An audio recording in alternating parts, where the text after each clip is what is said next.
नमस्कार, मैं हूं आपके साथ सुमित अवस्थी और आप देख रहे हैं न्यूज़ 18 इंडिया। आप सबका स्वागत है अपने इस फेवरेट डिबेट शो हम तो पूछेंगे। आज बात हुर्रियत कॉन्फ्रेंस की। पिछले 4 महीनों से कश्मीर घाटी, जिसमें कि आतंकवाद के नाम पर रोक चल रही है, जिसमें बुरहान वानी को हीरो बताया जा रहा है, उस कश्मीर घाटी में पिछले 4 महीनों से कोई कामकाज नहीं हो रहा था। मामला ठप पड़ा हुआ था और इसके पीछे बहुत बड़ी वजह हुर्रियत कॉन्फ्रेंस का ऐसी ताकतों को बढ़ावा देना माना जा रहा था। लेकिन आज हुर्रियत कॉन्फ्रेंस अब एक स्टेटमेंट जारी कर ये कहती है कि दुनिया के जितने टूरिस्ट हैं, जितने सैलानी हैं, पर्यटक हैं, उनको कश्मीर आना चाहिए। हिंदुस्तान के लोगों को, बाहर के लोगों को, और उनकी सुरक्षा की गारंटी हुर्रियत कॉन्फ्रेंस दे रही है। तो इस बयान के 2 मतलब निकलते हैं कि अगर वहां पर असुरक्षा थी अभी तक बीते कुछ महीनों में, तो क्या वो हुर्रियत कॉन्फ्रेंस की वजह से थी? क्या हुर्रियत कॉन्फ्रेंस वहां ज्यादा ताकतवर है? या एक और वजह जो बात निकल कर सामने आती है कि हुर्रियत कॉन्फ्रेंस को अब ये बात समझ में आ गई है कि वहां की आवाम, वहां की जनता अब हुर्रियत कॉन्फ्रेंस की स्ट्रेटेजी से परेशान हो चुकी है, उसके पाखंड को समझ चुकी है। क्योंकि छात्र छात्राएं एग्जाम देने बाहर निकल रहे हैं। 95-96% लोगों ने 10वीं बोर्ड की एग्जाम दिए थे। अभी आपने खबर देखी होगी, नोटबंदी के बाद भी वहां पर पत्थरबाजी की खबरों में कमी आई है, जैसा कि बताया जा रहा है। क्या ये तमाम चीजें हुर्रियत को परेशान कर रही हैं, हुर्रियत के दोहरे चरित्र को दिखा रही हैं? इसी मुद्दे पर करेंगे बड़ी बहस। अगले 1 घंटे में कुछ खास मेहमान मेरे साथ होंगे, लेकिन पहले ये घटनाक्रम। हम तो पूछेंगे में अगले 1 घंटे बड़ी बहस, ढोंगी हुर्रियत का सैलानी प्रेम।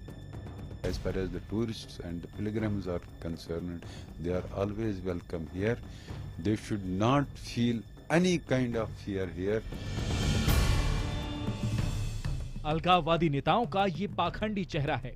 5 महीने से धरती के जन्नत कहे जाने वाले जिस कश्मीर को इन्होंने दोजख में बदल दिया, अब वहाँ कुदरत की बख्शी खूबसूरती को निहारने के लिए सैलानियों की मनुहार कर रहे हैं। मंगलवार को कट्टरपंथी सैयद अली शाह गिलानी, उदारवादी हुर्रियत प्रमुख मीरवाइज उमर फारूक और यासिन मलिक ने एक साझा बयान जारी किया। इसमें कहा गया, कश्मीरी अपनी मेहमान नवाजी के लिए मशहूर रहे हैं। कश्मीर आने वाले पर्यटकों और तीर्थयात्रियों की हमेशा कश्मीरियों ने हिफाजत की है। हमारा मजहब इस्लाम हमें इंसानियत, मेहमान नवाजी और मेहमानों की सुरक्षा को यकीनी बनाना सिखाता है। हम पूरी दुनिया और हिंदुस्तान के लोगों से कहते हैं कि कश्मीर में आपका स्वागत है। जिन नेताओं के एक इशारे पर नौजवानों के हाथों में पत्थर उठ जाते हों, जिन नेताओं पर घाटी में खून खराबा कराने के आरोप लगते हों, जब वो ही मजहब और फर्ज की बातें करें तो कभी यकीन नहीं होता, तो कभी अफसोस होता है। मैं इसको हुर्रियत वालों का स्पेलिंग मिस्टेक मानता हूँ। वो टेररिस्ट बोलने के स्थान पर टूरिस्ट बोल गए होंगे। काश ये सद्बुद्धि थोड़ी पहले आई होती, जब टूरिस्ट सीजन था, तो सबको बड़ा लाभ होता। हुर्रियत के बदले तेवर पर शक होना लाजमी है। हुर्रियत के हड़ताली कैलेंडर की नाफरमानी शुरू हो गई थी। रोजी रोटी पर असर पड़ने के बाद लोग काम पर जाने लगे। बच्चों की पढ़ाई का हर्जा न हो, इसीलिए उन्हें स्कूल भेजा जाने लगा। महबूबा सरकार की बेटियों को साइकिल और स्कूटी बांटने की योजना रंग लाई। नोटबंदी के बाद पत्थरबाज भी तंगी की चपेट में आ गए। अब जब सूबे में पर्यटन का मौसम शुरू हो गया है, अलगाववादियों को अपने खिलाफ स्थानीय लोगों में गुस्सा फूटने का डर सताने लगा है। हुर्रियत के बदले रुख को इन तथ्यों से भी जोड़कर देखा जा रहा है। ऐसे में हम तो पूछेंगे, क्या सैलानियों को न्योता देना हुर्रियत का दोगलापन है? एक बार फिर हमारे सवाल को ध्यान से सुनिए, क्योंकि आपके जवाबों का इस शो के दौरान हमको लगातार इंतजार रहता है कि क्या सैलानियों को न्योता देना हुर्रियत कॉन्फ्रेंस का दोगलापन है। अगर आपका जवाब हाँ है तो HTP स्पेस देकर Y लिखिए, और अगर आपका जवाब नहीं है तो HTP स्पेस देकर N लिखिए। अपने जवाब हमको 51818 पर SMS करें। #HTP और #पाखंडी हुर्रियत के जरिए भी आप अपने सवाल, अपनी राय हम तक भेज सकते हैं।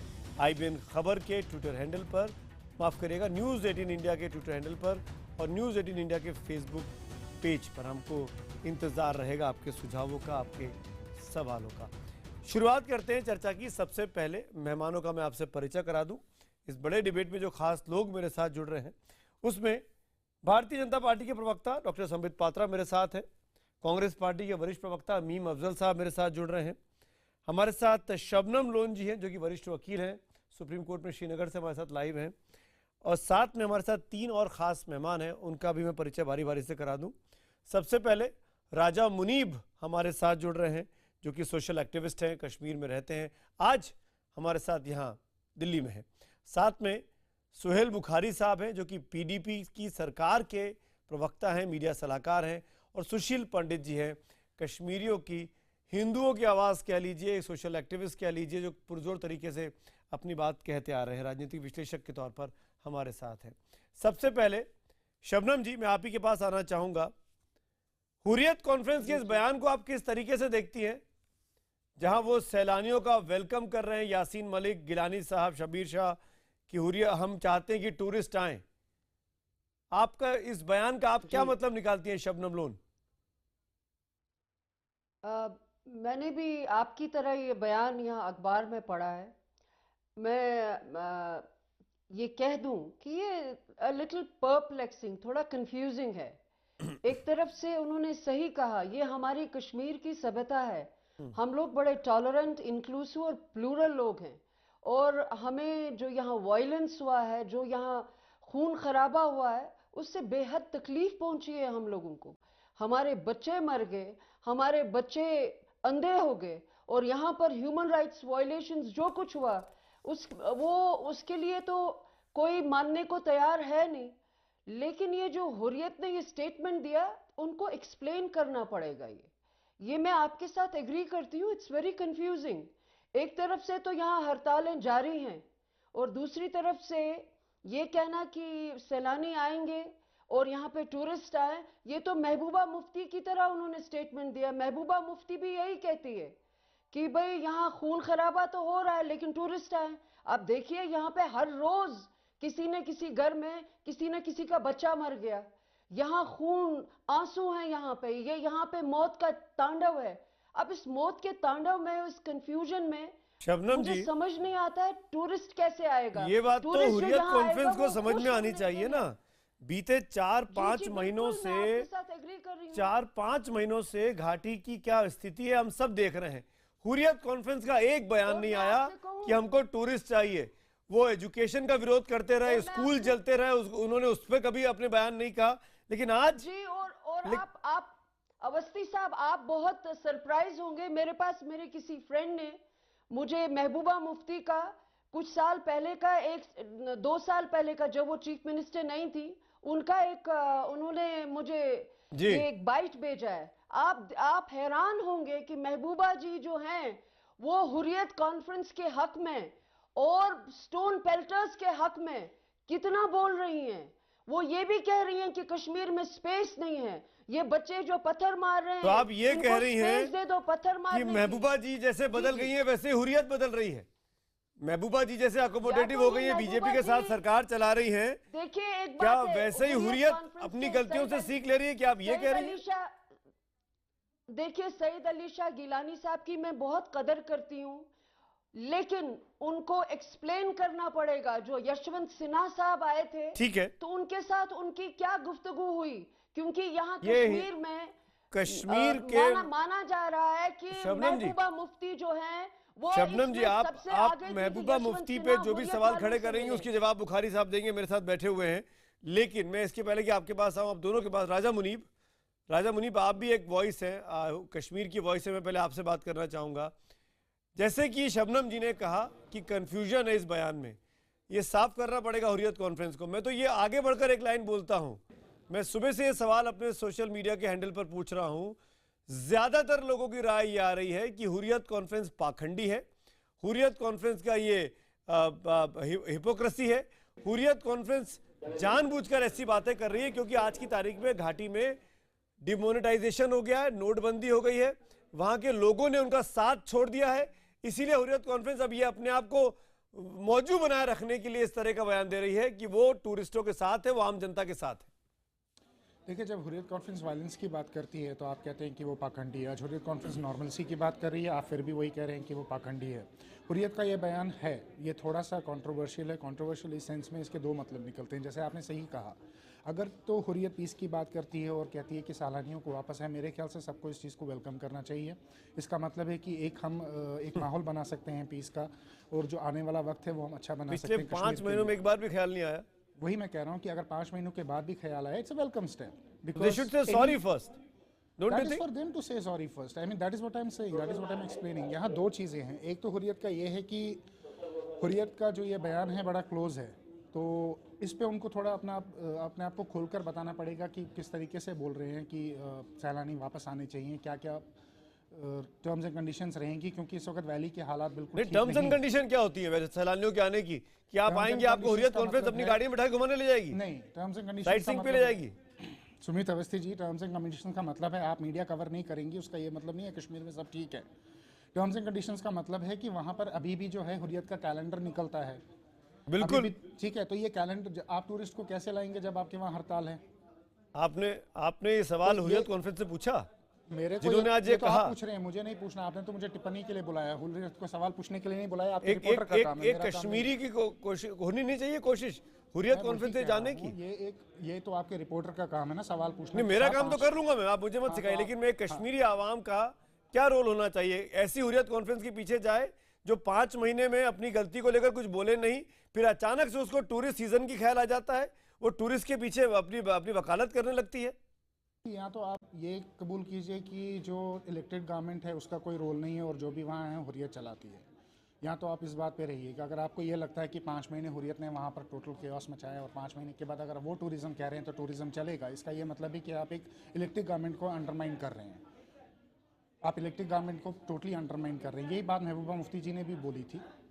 मगर महबूबा इस- मुफ्ती जी बोलती है, समझ में आता है। हुर्रियत कॉन्फ्रेंस जब गारंटी देती है तब समझ में नहीं आता है कि हम सेफ्टी सिक्योरिटी इंश्योर करेंगे। हाँ, तो safety इसका and मतलब क्या होता है? security हुर्रियत ensure कॉन्फ्रेंस के करने पास के वहाँ पे लिए आर्मी है क्या, पुलिस है, इसका मिलिशिया है अपना?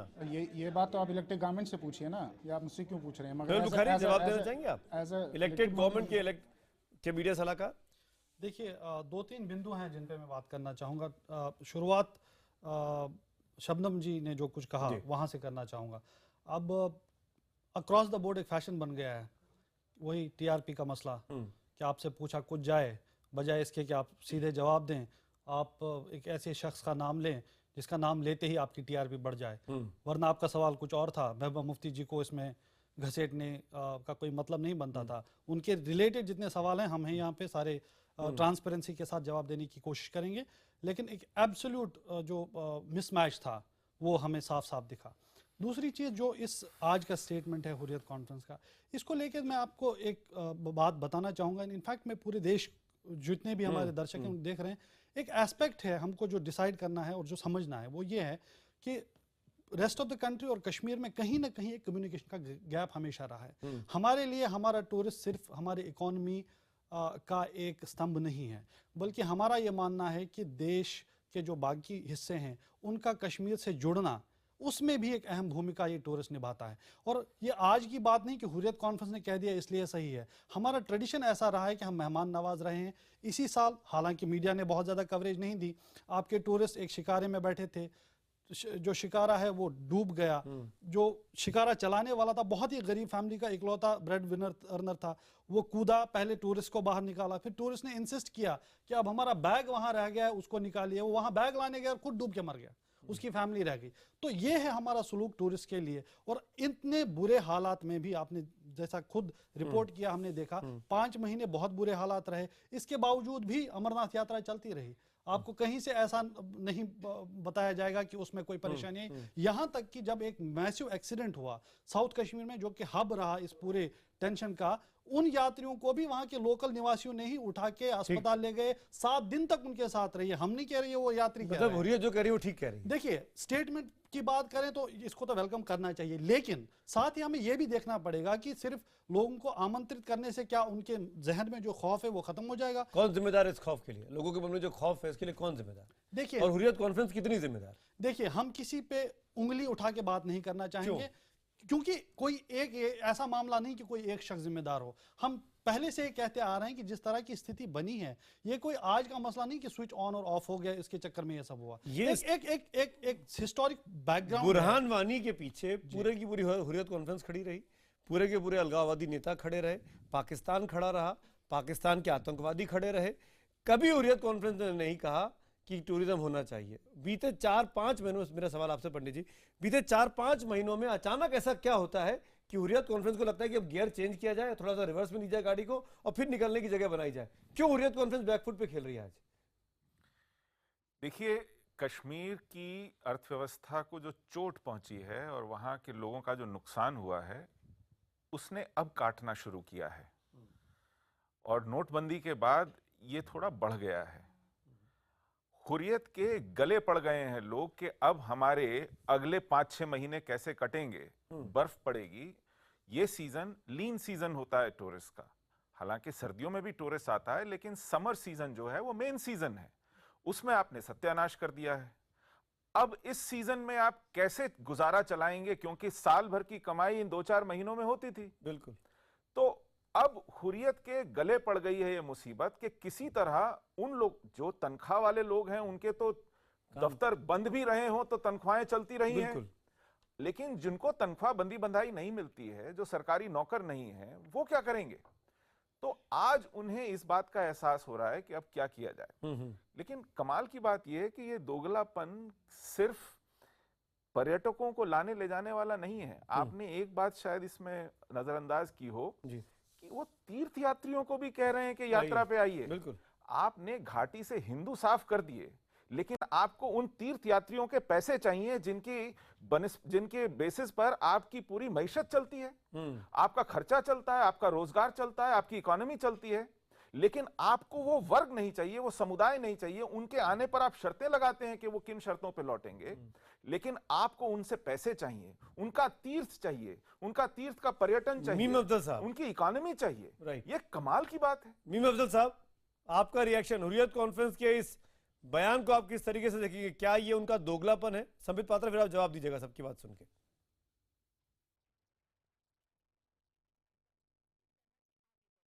देखिए, मैं तो सबसे पहले ये कहूँगा, देर आया दुरुस्त आयत, लेकिन बहुत देर कर दी मेहरबान आते आते। बिल्कुल। इतने लोग मर गए, जाहिर है कि इसके अंदर हुर्रियत की भी कोई कम गलती तो नहीं है। और आज अगर आप ये कह रहे हैं कि पर्यटक आए, सही कह रहे थे हमारे पंडित साहब कि ये कोई मेन सीज़न तो है नहीं, मेन सीज़न तो निकल गया। और ये तो वो सीज़न है जिसके अंदर बचा कुछा जो थोड़ा बहुत टूरिस्ट आता है उसके ज़रिए, या जो आपने गर्मियों के अंदर जो सेव किया होता है पैसा, उसके ज़रिए से ज़िंदगी गुजारी जाए। तो ये जो आया है, ये बिल्कुल सही कहा कि बहुत कन्फ्यूजन है इस बयान से कि ये हुर्रियत को क्या हुआ है, क्या बोल रहे हैं ये लोग, इसके पीछे क्या है। मेरा ख्याल है आवाम का दबाव है। जिस आवाम को वो समझते थे कि उनके हाथ का खिलौना है, मेरा ख्याल है वहाँ का दबाव है, जो आज उनको ये कहना पड़ा। मुझे इसमें अवामी दबाव भी लगता है। दूसरी बात ये, जो कश्मीर में जो हालात हुए हैं, जिस तरह स्कूलों को जलाया गया है, जिस तरह से वहाँ पर नौजवानों के हाथ में पत्थर और ये सब जो हुआ है, उसका नतीजा कोई अच्छा तो नहीं निकला है। इसमें 1 लाख गलती हम निकाल सकते हैं महबूबा मुफ्ती की, भारतीय जनता पार्टी की, मिलीजुली सरकार की, लेकिन कहीं ना कहीं उन लोगों की गलती है जिन्होंने अपने बच्चों को तो बाहर पढ़ाया और यहाँ के बच्चों के हाथ में उन्होंने पत्थर दे दिए। ये बात मैं शुरू से कहता रहा हूँ और आज फिर दोहरा रहा हूँ। तो मुझे लगता है कि इन्होंने बहुत देर की है, और इसके बजाय कि हम हुर्रियत को कहें कि तुम दोगले हो, तुम गलत हो, तुम देश दुश्मन हो, मेरे ख्याल है ये मौका है सरकार के पास कि उसका कोई पॉजिटिव डायरेक्शन में इसको शेप देने की कोशिश की जाए। पात्रा, हम हो, कोई भी हो, आपकी सब बात चाहते हैं कश्मीर के अंदर। संबित पात्रा सरकार चला रहे हैं, दिल्ली में भी, कश्मीर में भी। संबित पात्रा जी, मैं बड़े ध्यान से सब कुछ सुन रहा था, मगर पहली एक बात पे कमेंट करना चाहूंगा कि जो रिपोर्ट आपने दिखाई, उस रिपोर्ट में बड़ा आश्चर्यजनक बात था कि यासीर मलिक कॉल कर रहा था और क्या कह रहे थे अंग्रेजी में, no one should be fearful, किसी को डरने की आवश्यकता नहीं है, सब आ जाइए सैलानी बन के। कौन कह रहा था? वो मलिक कह रहा था, जो जाके हाफिज सईद के साथ भूख हड़ताल में बैठा था। पूरे देश ने टेलीविजन चैनल के माध्यम से ये फुटेज देखे थे। जो देश के हिस्से कश्मीर को तोड़ने के लिए जाके हाफिज सईद जैसे आतंकवादी के साथ बैठा हो, एक साथ मन साझा कर रहा हो, भाषण दे रहा हो, आज वो अंग्रेजी में कह रहा है डोंट फियर। देखिए, when you are caught you act surrendering. जब आप पकड़े जाते हैं तो आप कहते हो सरेंडर सरेंडर, पुलिस पहुंच गई पकड़ ली तो आप सरेंडर का एक्टिंग कर रहे हैं। यहां पर आपने देख लिया कि अब दाल गलने वाला नहीं है। आपकी ये जो रोज रोज के कैलेंडर देना, ये रोज रोज के ड्रामे, इससे किसी को नुकसान हुआ है तो कश्मीर की जनता का नुकसान हुआ है। आपके कॉल के बावजूद जनता ने अपने बच्चों को स्कूल में भेजा। 95 to 96% बच्चे जो है वो बोर्ड के एग्जाम में वो बैठे जाके, ये तो मना कर रहे थे मत बैठो। तो स्वाभाविक है आज इनको खुद ही लग रहा है कि इनको रिजेक्ट कर दिया है कश्मीर की जनता ने। लेकिन एस्केप रूट संबित, अगर यासीन मलिक ऐसा बोलते हैं तो ये आपकी सरकार की भी तो नाकामी है कि यासीन मलिक जैसे लोगों ने 5-6 महीने तक वैली को कैप्टिव बना के रखा और आपकी सरकार वहां थी। आप अपनी जिम्मेदारी नहीं मानते यासीन मलिक जैसे लोगों को बढ़ावा देने के लिए? बिल्कुल नहीं। देखिए, पहली बार, हमेशा पहले जितनी भी सरकारें रही और इस बार भी आप देखिए जो डेलीगेशन कश्मीर गया, उनमें से कुछ बड़े नेता जाके इन लोगों से मिलने के लिए गुहार कर रहे थे। बल्कि यासीन मलिक घुसने नहीं दे रहा था, ये तो बाहर में बोल रहे थे प्लीज मिलने दो, प्लीज मिलने दो। हमारी सरकार ने बड़ी स्पष्टता के साथ कहा, अगर आप संविधान में विश्वास करते हो, कॉन्स्टिट्यूशन में विश्वास करते हो तब तो बात करो। अगर संविधान में विश्वास नहीं करते हो तो हम आपसे बात भी नहीं करेंगे। इनको तो हमने नजरबंद करके रखा है। तो हमारे लाइन में किसी प्रकार की कोई कंफ्यूजन नहीं है, बिल्कुल स्पष्ट है हम अपने स्टैंड में, और आज वो अडिग हम स्पष्ट। क्या इस बात का आप स्वागत करेंगे जो मीम अफजल साहब ने कहा मौका अच्छा है, हुर्रियत ने भी कहा सैलानियों को स्वागत करना चाहिए, इसको वेलकम करेंगे आप संबित पात्रा? देखिए, मैं उनमें से किसी भी ग्रुप का किसी भी स्टेटमेंट को वेलकम नहीं करता हूं जो हिंदुस्तान की संविधान में विश्वास नहीं रखते हैं। अगर वो हिंदुस्तान की कल को आतंकवादी कहेंगे कि नहीं नहीं बहुत बढ़िया, अभी हम लोगों को नहीं मारेंगे, लोग आके घूमें, क्या मैं आतंकवादियों के स्टेटमेंट को वेलकम करूं? बिल्कुल नहीं वेलकम करूंगा। वो जिस दिन कहेंगे कि हम हिंदुस्तान की संविधान को मानते हैं और हम हिंदुस्तान की संविधान के सामने खड़े होकर शपथ लेते हैं कि हिंदुस्तान का कोई बुरा नहीं करेंगे, तो हम वेलकम करेंगे। शबनम लोन, आपने सबकी बात सुनी। नोटबंदी, आवामी दबाव, स्कूलों को जलाया जाना, आवाम परेशान हो गई थी। जी संबित, ये आपके लिए। संबित सुने जरा, आप ये पैन करें, बातें कम करेंगे हम। अच्छा, वो टीवी में टीवी चलेगा, मतलब आप भी एक टीवी लेके आई हैं।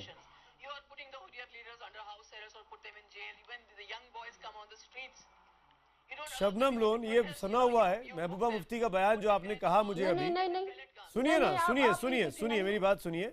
ऐसे वीडियो मेरे पास भी 50 हैं, मैं भी दिखाना शुरू करूंगा तो डिबेट इसी में खत्म हो जाएगा। मैं जवाब दे देता हूं। मैं भी 500 वीडियो दिखा सकता हूँ हुर्रियत नेताओं के साथ के। शबनम लोन, हाफिज सईद और यासीन मलिक की बात जो कह रहे थे संबित पात्रा, सुनिए, अगर हम अतीत में देखते रहेंगे तो भविष्य में कैसे जा पाएंगे? क्योंकि अतीत से हमको गलतियां तो माननी नहीं है, हमको तो अपनी बात सही साबित करनी है। जब शबनम लोन, हम यहाँ पे आज हुर्रियत और हुर्रियत के डबल स्टैंडर्ड पर बात कर रहे हैं, तो मैं आपसे पूछ रहा हूँ, हुर्रियत कॉन्फ्रेंस ने अब तक माफी नहीं मांगी, उसके इस बयान को आप जैसे लोग जो हुर्रियत कॉन्फ्रेंस के लिए बोलते रहे उनके पक्ष में, वो जब ये कहते हैं कि ये कंफ्यूजन क्रिएट करने वाला बयान है, क्या समझा जाए इसको? नहीं अवस्थी जी, मैं हमेशा कश्मीर के पक्ष में मैंने बोला है, मैंने हुर्रियत के पक्ष में तो आप ये मान रही है कि हुर्रियत कश्मीर के पक्ष में नहीं है? तो मैं ये मानूं हुर्रियत कश्मीर के पक्ष में नहीं है? आप कश्मीर के पक्ष में है, हुर्रियत कश्मीर के पक्ष में नहीं है? देखिए, मैं मान रहा हूं आपकी बात। हुर्रियत का जो स्टेटमेंट है, don't waste time on Hurriyat, मेरी बात सुन देखिए ना। ये एक बहुत पेचीदा मसला है। देखिए, एक बात है, हुर्रियत कॉन्फ्रेंस जो है उसको भी सवाल पूछे जाएंगे। We will ask questions from Hurriyat conference also. ये जो बच्चे यहाँ 150 मर गए हैं, उनको कौन जस्टिस देगा? Who will give them justice?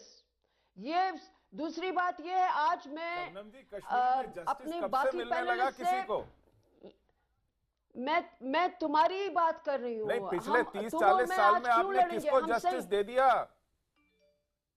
कि आज आपको जस्टिस की याद आ रही है? भाई, जो कश्मीरी पंडित मर गए वो तुम्हारे ही नहीं है, वो हमारे भी हैं। तो जस्टिस कब देंगे उनको? आप अपना ही समझ के जस्टिस दीजिए ना। वो मेरे भी हैं, वो मेरे भी हैं। कब वो देंगे मेरे भी उनको हैं। जस्टिस? So don't- आपका तो don't- तब मानूंगा don't उन्हें turn- जब don't आप turn उनके this into जस्टिस an की बात ugly करेंगे। debate. आपने उनके जस्टिस की बात कब की, शबनम जी? आप भी हुर्रियत वालों की तरह हैं, एक्सट्रीमिस्ट। यू आर अच्छा। नॉट, आप बहुत कौन है बहुत कश्मीरी शुक्रिया। पंडितों की वकालत करने? वो लेकिन मेरे मुझे भी हैं, बताइए, वो मेरे भी हैं। आप गिलानी जो साहब की कश्मीरी बहुत पंडित कदर करती हैं, आपने हताहत हुए, वो प्रोग्राम के मेरे शुरू भी में हैं। कहा। हाँ, आप बहुत कदर जी, करती जी, हैं, जरा करती जरा उनसे पूछिए कि किस बात की कदर हो उनकी। अभी तक उनका हड़ताली कैलेंडर चल रहा है, तो किस मुंह से वो लोगों को बुला रहे आप हैं? वो उन्होंने अरे पिछली महबूबा, पिछली वो आप अमरनाथ PDP यात्रा का जो गवर्नमेंट हर्षण से- किया है, किस वो मुंह से आप- तीर्थ वो यात्रियों आप को बुला PDP रहे हैं? गवर्नमेंट से पूछिए, वो आप पीडीपी की और बीजेपी की सरकार से पूछिए, उनसे भी पूछा जाएगा। सैयद अली शाह लेकिन गिलानी आप साहब किस बिना पे कद्र को करती हैं openly- गिलानी की? अरे नहीं, सुनिए, आप बहुत कद्र उन्होंने करती हैं गिलानी उनकी। साहब को ओपनली उनसे कहा कि महबूबा मुफ्ती को चीफ मिनिस्टर बने रहने दीजिए, वो आपकी बेटी की तरह है। तो आप बाकियों का बयान और नहीं, पीडीपी उनके के बयान में कोई फर्क नहीं है। This तो is आप misrepresentation सच of से दूर facts. मत भागा करें। ऐसा यही है, बात absolute misrepresentation of facts. fact. Now come on, Shabnam. what are you talking? It is with me. What are you talking? गलत क्यों बोल रहे हैं? क्या नहीं चीफ मत मिनिस्टर, करने। जरा बताएं Openly कहाँ पे, उनसे कहा। जरा बताएं क्या आप मेरे उन्हें पास चीफ है, मिनिस्टर मेरे पास है, अभी मत बताइए ना, कहना। चीफ मिनिस्टर हाँ, बने मेरे रहने पास दीजिए, है। वो आपकी बेटी हैं। चीफ मिनिस्टर, हाँ, हाँ, चीफ क्या- मिनिस्टर देखिए, वो चिट्ठी मिनिस्टर ने सोहेल लिखी बुखारी, थी। सोहेल देखिए, वो बुखारी, that was- सुनिए।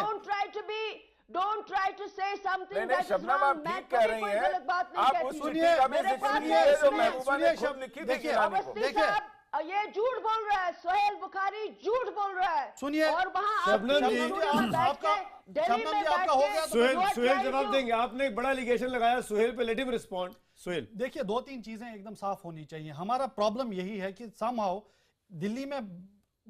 दिल्ली की बात करें तो कश्मीरियों को एब्सोल्यूट बैड लाइट में पोर्ट्रे किया जाता है। मैं आपको, सुशील ने एक पॉइंट रेज किया, मैं बता देना चाहता हूं यहीं पे कि टूरिज्म हमारी इकोनॉमी का एक इंपॉर्टेंट एस्पेक्ट है, but it is not the main stay of our economy. हमारे यहाँ और भी चीजें होती हैं, हॉर्टिकल्चर है, पब्लिक सर्विसेज है, एग्रीकल्चर है, बाकी सारी चीजें, बहुत मिनिमल एक उसका रेशियो है जो टूरिज्म है। और टूरिज्म में भी रिलीजियस टूरिज्म तो बिल्कुल उसका परसेंटेज, आप अगर if you look at the facts and figures, वो बहुत कम मिलेगा। तो इनका ये कहना कि वहां के लोग सिर्फ पैसे के लिए उनको बुलाते हैं, तो ये बिल्कुल मिस इन्फॉर्मेशन है। और ना सिर्फ मिस इन्फॉर्मेशन है, बल्कि एक समुदाय को बहुत ही बैड लाइट में पोर्ट्रे करने की एक कोशिश है, जो कि नहीं होनी चाहिए। एक तो मैं उससे ये साफ कर देना चाहता हूं। दूसरी चीज मैं ये बताना चाहता हूं कि यहां पे बैठ के शायद अंदाजा आपको ना हो कि कैसे हालात रहे हैं वहां पे। आप देख लीजिए कि एक चीफ मिनिस्टर और एक सरकार, इससे पहले भी ऐसी स्थिति उत्पन्न हुई है जम्मू कश्मीर में, 2008 हुआ, 2010 हुआ, उसके बाद भी हुआ। आप देख लीजिए कि एक मुख्यमंत्री हैं जो श्रीनगर में हालात से डटकर मुकाबला कर रही हैं। पहली बार ऐसा कोई मुख्यमंत्री है जो श्रीनगर में भी वही बात करता है और दिल्ली में आके भी वही बात करता है। जो दोगलेपन हमने अक्सर वहां की पॉलिटिकल लीडरशिप में देखे हैं, वो एकदम स्पष्ट हो गया है कि वो महबूबा मुफ्ती में नहीं है। और जिस तरह के बयान हमने देखे हैं पिछले कुछ दिनों से आ रहे हैं, आप फारूक अब्दुल्ला साहब को ही देख लीजिए। वो फारूक अब्दुल्ला साहब है जो कल तक बोल रहे थे कि अलगाववादियों को दरियाओं में फेंक दो, पाकिस्तान को बॉम्ब कर दो। आज अपने ही वर्कर्स को बोल रहे हैं कि इनके साथ खड़े होके जो मूवमेंट चला रहे हैं इसको और स्ट्रेंथन कीजिए।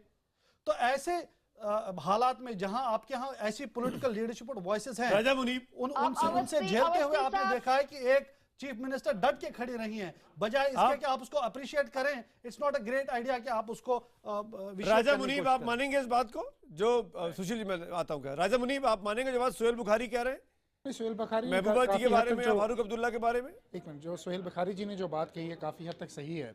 जो रिलीजियस टूरिज्म है उसकी परसेंटेज बहुत कम है, और tourism is not the main bread and butter of valley, also it's horticulture. दूसरी चीज़ महबूबा फारूक शबनम जी है patient. Shabnam ji hang on please, Shabnam ji इंतजार करिए, शबनम जी इंतजार करिए, अपने उस क्लिप को पॉज कर लीजिए, अपनी इस क्लिप को पॉज कर लीजिए, मैं आऊंगा आपके पास। राजा मुनीब, सुहेल का कई हद तक सुहेल का जो कहना है वो बिल्कुल सही है। और जहाँ तक अगर हम वैली की पॉलिटिक्स भी देखें, मेन स्ट्रीम पॉलिटिक्स भी देखें, जहाँ तक कल फारूक अब्दुल्ला साहब ने कहा कि अपने वर्कर्स को कहा जाके खड़े हो जाइए, आज जाकर उन्होंने आज तक के प्रोग्राम में कहा है कि इंटरनेशनल बॉर्डर बना देना इंटरनेशनल बॉर्डर बना दीजिए जी। तो कहीं ना कहीं दिल्ली में एक बात करना, श्रीनगर में दूसरी बात करना, ये जो है ये कश्मीर के लिए ना पहले भी ठीक रहा है ना आज भी ठीक है, और इससे जो है पॉलिटिकल माहौल जो है वो ये सब लोग अपने पोल क्यों शिफ्ट कर रहे हैं?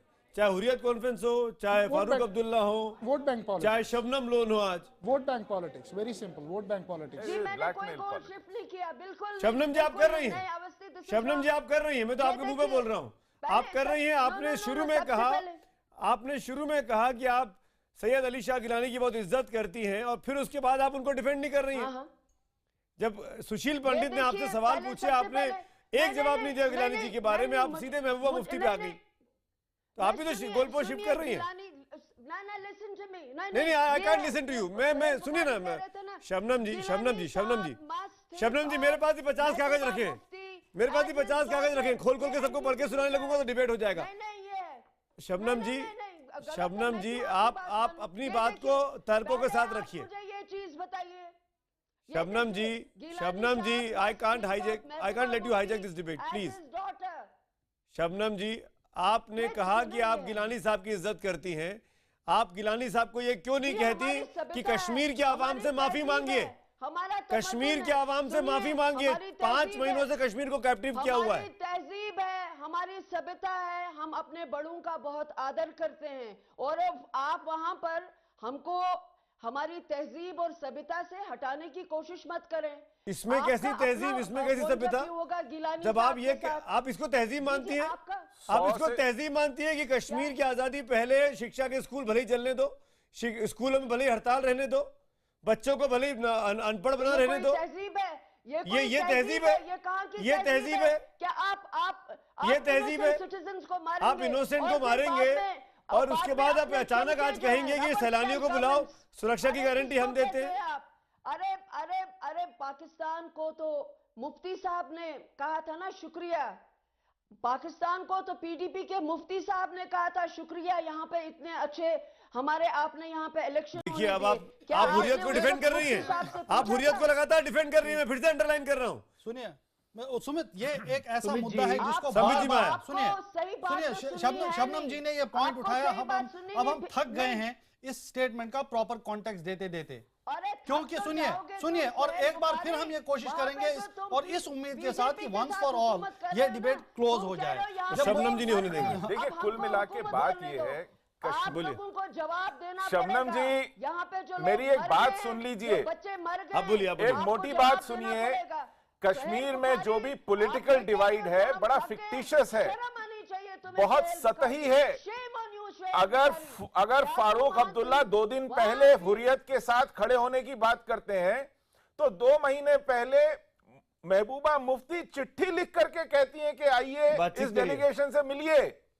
तो हुर्रियत के साथ मुफ्ती मोहम्मद सईद प्रोफेसर अब्दुल गनी भट्ट के साथ 3 घंटे बैठे थे सरकार बनाने से पहले चाय पर, बिल्कुल बैठे थे, क्योंकि और उसके बाद महबूबा मुफ्ती ने दिल्ली में आके कहा था कि हमको 2 महीने लगे हुर्रियत को मनाने में, सुनिए, कि हम सरकार बनाए भाजपा के साथ। सुनिए तो केवल फारूक अब्दुल्ला या मुफ्ती मोहम्मद सईद या शबनम लोन ये अलग अलग नहीं है, ये गलत बात है। अलग अलग आपको इसलिए नहीं लगेंगे, क्योंकि सुनिए आपको इसलिए अलग अलग नहीं लगेंगे। देखिए, प्रॉपर कॉन्टेक्स्ट दिए बगैर आप ट्रिवियलाइज मत कीजिए, और एक कैंपेन के तहत वहां के जो वेल मीनिंग लोग हैं, जो पॉलिटिकल स्टांस है वहां का पॉलिटिकल लीडरशिप है, उसको मलाइन करने की कोशिश मत कीजिए। आपने 2 चीजों का जिक्र किया, मैं आपको बता दूं कि मुफ्ती मोहम्मद सईद और professor Abdul Gani Bhat, they have a relationship and association of 50 years। वो क्लास फेलोज रहे हैं, इसका मतलब ये नहीं कि वो जब भी कभी साथ बैठेंगे तो यही बात करेंगे। लेकिन फिर सरकार भी तो बनती है ना, तो उसको नहीं सरकार ये भी कैसे मानने की बात ही नहीं हुई। नहीं सुनिए, क्योंकि आप या तो प्रूव कर दीजिए कि उनके बीच में ये बात हुई, आप प्रूव कर दीजिए, ये बात नहीं हुई। नहीं, ओनस इज, अगर आप कोई एलिगेशन लगा रहे हैं तो onus is on you to prove it. ये तो उल्टी, आजकल हिंदुस्तान में उल्टी गंगा बह रही है। देखिए, जो आरोप लगाते हैं सामने वाला साबित करे कि मैं इनोसेंट हूं, तो यही तो मैं बोल रहा हूं, आप एलिगेशन लगा रहे हैं फिर प्रूव कीजिए इसको। और दूसरा ये है कि मैं जानना चाहूंगा, सुशील ने बात की, मैं जानना चाहूंगा वो कब का स्टेटमेंट था और किसको दिया था महबूबा मुफ्ती ने, जिसने ये कहा कि हमको 2 महीने लग गए हुर्रियत को कन्विंस करने में। मैं बता बताता हूँ, मैं चश्मदीद गवाह था, मैं वहां था। महबूबा मुफ्ती मंच पर थी, उनसे ये सवाल पूछा गया, ये प्लेटफॉर्म है, ये महबूबा मुफ्ती मंच पे थी, इंडिया टुडे का कॉन्क्लेव था, उनसे ये सवाल पूछा गया। सवाल पूछने वाला एंकर जो है उसको भी मैं जानता हूं, उसका नाम राहुल कंवल है। उसने पूछा कि आपने इतनी देर क्यों लगाई, आपने कैसे गठबंधन बनाया। उन्होंने कहा देखिए बड़ी मुश्किल से बनाया है, 2 महीने लगे हमें हुर्रियत को मनाने में कि हमें ये सरकार बनाने दें। I contest this. इसकी रिपोर्ट है। I contest this. I witness to it. You have to prove again. ये वही मसला है कि आप एलिगेशन लगा रहे हैं, फिर बोलेंगे नहीं, लाइव इवेंट में हुआ, दिखाइए हमको, दिखा देंगे आपको। सुनिए सुमित, आप सीनियर जर्नलिस्ट हैं, मैंने भी थोड़ी बहुत जर्नलिज्म की है, मैंने भी थोड़ी बहुत जर्नलिज्म की है, तो जिस परिप्रेक्ष्य में हम बात कर रहे हैं, ऐसा आप ये कह रहे हैं कि सरकार बनने के पहले हुर्रियत से कोई बातचीत नहीं की आप लोगों ने? सरकार को लेकर हुर्रियत से बातचीत कोई बातचीत नहीं हुई, क्यों होती, कभी नहीं हुई, क्यों होती? माना है संबित पात्रा, उन्होंने माना। संबित पात्रा जवाब दीजिए, इसके बाद अफजल साहब। मैं जवाब दे रहा हूं जी। देखिए, पहले तो मुझे समझ में नहीं आ रहा कि इतना एजिटेशन क्यों है, क्यों हमारी बहन शबनम लोन इतनी परेशान है। वो एक मोबाइल लेके मोबाइल में ढूंढे जा रही है। नहीं, आप हुर्रियत को बचा, बिल्कुल एजिटेटेड मैं नहीं हूं, आप अपना ख्याल रखो, मेरी फिक्र मत करो, this is the way I speak. ठीक है, बट आप हम पहाड़ी लोग हैं, हम ऐसे ही बोलते हैं। अरे मैडम थोड़ा शांत हो जाइए प्लीज, दूसरों को बोलने भी दीजिए। मैं इतना पूछ रहा हूँ कि आप ये हुर्रियत का स्पोक्स पर्सन बनना बंद कर दीजिए, और मैं अब बोलता हूँ। नहीं, मैं आज के डिबेट सुन लीजिए मैडम, बस हो गया, अब हमारी बात ध्यान से सुनिए। मैं I will expose you all now. Sambit to speak, Sambit to speak. Shabnam ji please, I request you. Shabnam ji please, Shabnam ji please. Sambit Patra जवाब, संबित पात्रा बोलिए। मैं इसका जवाब, मैं सबका जवाब दूंगा, आप जरा शांत हो जाइए। Shabnam ji, you have to give time to others, you can't hijack this. Shabnam Lone, Shabnam Lone, थोड़ा सा आप हुर्रियत को बोलिए, डिबेट में आया करें, थोड़ा सा हुर्रियत को डिफेंड करना बंद करिए। ऐसे नहीं। हाँ, आप थोड़ा दूसरे को सुनिए। पहली बात है, मैं सीना ठोक के कहता हूं, ये शबनम लोन जी हैं, चाहे फारूक अब्दुल्ला हैं, चाहे ओमर अब्दुल्ला है, ये चाहे कितनी अच्छी बातें करते हो टीवी पे आकर, इनके मन में क्या है यहां हर कोई बच्चा जानता है। पीओके क्या तुम्हारे बाप का है, यही कह रहे थे ना फारूक अब्दुल्ला 3 दिन पहले। ओमर अब्दुल्ला 4 दिन पहले क्या कह रहे थे, वो कह रहे थे कि ये पाकिस्तान को हम उंगली उठाते क्यों हैं, हर बार आतंकवादी घटना होता है तो पाकिस्तान के ऊपर उंगली मत उठाओ। हिंदुस्तान दम है तभी तो कर रहे हैं। आप लोग डरपोक हैं, हम में दम है ठीक करने का, ठीक करके रखेंगे, चिंता मत करिए। और अभी सुन लीजिए, आप में दम है तो सुनिए, आप में हिम्मत है ना तो सुन लीजिए, सुनने की हिम्मत रखिए, बाद में काम करिएगा, पहले सुनने की हिम्मत रखिए। नंबर वन, ये जो तथाकथित पढ़े लिखे लोग हैं और ये जो पॉलिटिशियन है, ये सब ये जानते नहीं है क्या कि एक रेजोल्यूशन है कि Kashmir is an integral part of India. आप इन शबनम लोन से बोल दीजिए बुरहान वानी के खिलाफ एक लाइन बोल दे, एक लाइन नहीं बोलेगी बुरहान वानी के खिलाफ, बोलेगी वो हमारा बच्चा था, वो कश्मीर का बच्चा था। इनको बोलिए नवाज शरीफ के खिलाफ एक लाइन बोल दे। मैं चैलेंज करता हूं, नवाज शरीफ के खिलाफ एक लाइन बोल दे शबनम लोन नवाज शरीफ के खिलाफ एक लाइन नहीं बोलेगी। क्यों नहीं बोलेगी, हम नहीं समझते क्यों नहीं बोलेगी। इनके सारे इंटेंशन हम समझते हैं, और इसी लाइन पे हुर्रियत भी चलती है, ये इसी लाइन पे हुर्रियत भी चलती है। इनका घर चलता है वहां के पैसों से इन जैसे लोगों का घर चलता है, इसलिए तो यहां पर आके पाकिस्तान के खिलाफ एक नहीं बोलेंगे। और संबित पात्रा किनका घर चलता है, जिनका चलता है उन्हें पता है। आप क्यों परेशान हो रही हैं? जिनका चलता है, अरे आप क्यों परेशान हो रही हैं? नहीं, ये मैंने नहीं, जिनका चलता है ना वहाँ के पैसों से उनको पता है, आप परेशान मत होइए। ज्यादा परेशान होंगे तो लोगों को मीम अफजल साहब काफी देर से बारी का इंतजार कर रहे हैं। मीम अफजल साहब, मैं आपसे सीधा तौर पर पूछना चाहता हूँ, नेशनल कॉन्फ्रेंस का कोई नुमाइंदा इस डिबेट में नहीं है, लेकिन हम सब जानते हैं नेशनल कॉन्फ्रेंस और कांग्रेस के बड़े करीबी दोस्ती है, बड़े अच्छे संबंध हैं। क्या आप उमर अब्दुल्ला और फारूक अब्दुल्ला के इन बयानों को इंडोर्स करेंगे, जो फारूक साहब ने अभी खासकर 2 दिन पहले कहा हुर्रियत के संबंध में, अपने काडर को कहा कि हुर्रियत के साथ खड़े रहो, क्या इसको इंडोर्स करते हैं आप? ना हम उनके पहले बयान को एंडोर्स करते हैं, ना हम उनके पहले बयान को एंडोर्स करते हैं, ना दूसरे बयान को एंडोर्स करते हैं। रिश्ते अच्छे होने का मतलब ये नहीं है कि हमारी पार्टी हो या हम नेशनल इंटरेस्ट के खिलाफ जाएंगे। जी, फारूक अब्दुल्ला साहब ने कहा कि हुर्रियत के लोगों के साथ या अपने लोगों का कि आप खड़े हो जाओ, सामने आ जाओ। उसके साथ उन्हें बोलना चाहिए था कि सर्दी बहुत है, मैं 6 महीने पहले भी बाहर रहता हूँ, अब आप लोग खड़े हो, मैं लंदन जा रहा हूँ। वो ये कहते तो ज़्यादा अच्छा होता है। मुझे उनका बयान सुन के दिली अफसोस हुआ है। कभी तो वो हुर्रियत से लड़ते हैं, कभी वो हुर्रियत के साथ खड़े नज़र आते हैं। मैं समझता हूँ कि कश्मीर, देखिए मैं एक बात और कहूँगा, अभी संबित कुछ बातें कर रहे थे, मैं उनको बरादराना मशवरा दूंगा, इस गुरूर के साथ बातें मत कीजिए। आप कश्मीरियों को भड़काने का काम मत कीजिए कि हम ठीक कर देंगे। आप कुछ ठीक नहीं कर सकते। वादी में पिछले 5 महीने में जो कुछ हुआ है उसके लिए जितनी हुर्रियत जिम्मेदार है, उतने आपकी सरकार और महबूबा मुफ्ती की सरकार भी जिम्मेदार है। उन्होंने पत्थर चलाए हैं, आपने गोलियां मारी हैं लोगों को, और कश्मीर का जो बेड़ा गर्क किया है उसमें आप बराबर के शरीक हैं। और आप उसको फख्र के साथ ये कहें कि हम सबक सिखाएंगे, तो आप देश के साथ अच्छा काम नहीं कर रहे हैं। आप देश के साथ अच्छा काम नहीं कर रहे हैं। मैं ये कह रहा हूँ आपको, मैं कह रहा हूँ। अफजल साहब, कांग्रेस के मुंह से ये सब शोभा नहीं देता। मीम अफजल साहब, सुमित जी, आपकी सरकार मेरा वॉइस क्यों कटा हुआ है ये मैं जानना चाहता हूँ। 2010 में जो आपने एक बेड़ा गर्क कर दिया, इनफैक्ट 47 से लेके अभी तक हम कांग्रेस के मुंह से क्या सेवा देता है, ये तो कांग्रेस ने पिछले दौर में दिखाया। टेररिज्म हमने खत्म किया था, लेकिन क्या नहीं वादे दादागिरी से नहीं किया था, दादागिरी से नहीं किया था हमने टेररिज्म को खत्म। हमने टेररिज्म को दादागिरी से खत्म नहीं किया था, गोलियां चलाने का काम उस तरह से नहीं किया था जिस तरह से आपने लोगों को अंधा करने का काम किया है। हमने वो काम नहीं किया था, हमने वो काम नहीं किया था। अच्छा, वो क्या हार्ट अटैक से मरे थे? कैसे मरे थे वो लोग? बच्चे मर गए। 120 लोग मरे थे आपकी सरकार। हमने वो काम नहीं किया था जो आपने किया था। खिलाफ काम आपको बड़ी तकलीफ है, अपनी सरकार के खिलाफ एक दो जुमले नहीं बोल सकते हैं आप, सुन नहीं सकते हैं आप। अरे जो मैं बोल रहा हूँ कश्मीर के लोग समझ रहे हैं मैं क्या बोल रहा हूँ।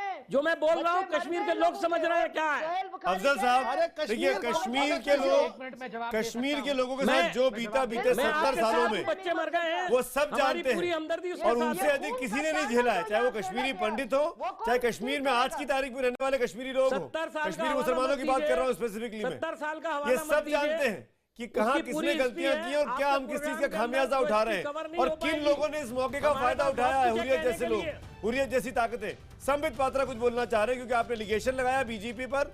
संबित पात्रा जवाब दीजिए मीम अफजल का लास्ट में। मैं मीम अफजल साहब को बड़े ध्यान से सुन रहा था, उन्होंने मुझे कुछ ब्रादराना मशवरा दिया है तो मैं भी कुछ बता दूं। और बिल्कुल मैं हम्बली बोल रहा हूं कि ये बच्चा जानता है कि जम्मू कश्मीर का प्रॉब्लम किस कारण से हुआ है। नेहरू जी की ये भेंट थी, मैं ऐसा सम्मान कहता हूं, और कांग्रेस इसे सॉल्व नहीं कर पाई इतने वर्षों तक। दूसरी बात, मैं कोई दादागिरी से नहीं बोल रहा हूं कि हम ठीक कर देंगे। ये हम मिलिटेंट्स के पैरों में अपना सर रगड़ते रहे, बुरहान वानी को बच्चा बुलाता रहे, ये जो सेपरेटिस्ट हैं हम इनके आगे जाके नाक रगड़ते रहे, कब तक ऐसा चलेगा? कांग्रेस ने 70 सालों तक यही सब किया। बुरहान वानी को कुछ नहीं किया, 2006 से बुरहान वानी वहां चल रहा था, कुछ नहीं किया। हमने एनकाउंटर करके उसे मार दिया।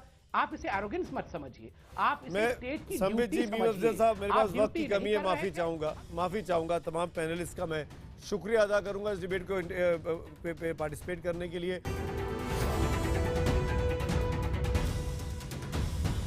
एक बार फिर आपका स्वागत है ब्रेक के बाद। आपने ब्रेक के पहले एक इंटरेस्टिंग डिबेट देखी क्या, जिसमें हमने पूछा था कि सैलानियों को, टूरिस्ट को न्योता देना हुर्रियत कॉन्फ्रेंस का दोगलापन है। हमारा आज का सवाल यही था। हजारों की संख्या में मैसेज मिले हैं। 96% लोग हाँ में जवाब देते हैं, 4% नहीं में, यानी बहुत बड़ा दर्शक वर्ग ये मान रहा है एसएमएस के जरिए कि ये डबल स्टैंडर्ड है। और सिमिलरली इसी तरीके से ट्विटर के जो नतीजे हैं उसके मुताबिक 95% दर्शक ये कहते हैं कि ये हुर्रियत का दोगलापन है, पाखंडीपन है, हुर्रियत का हिपोक्रेसी है कि वो अब सैलानियों को बुलाने की बातें कर रहे हैं। हुर्रियत इस तरीके से और एक्सपोज हो गई है, उसकी कलई खुल कर रह गई। इसी नोट पर आज हम तो पूछेंगे में मेरे साथ इतना ही। Good night.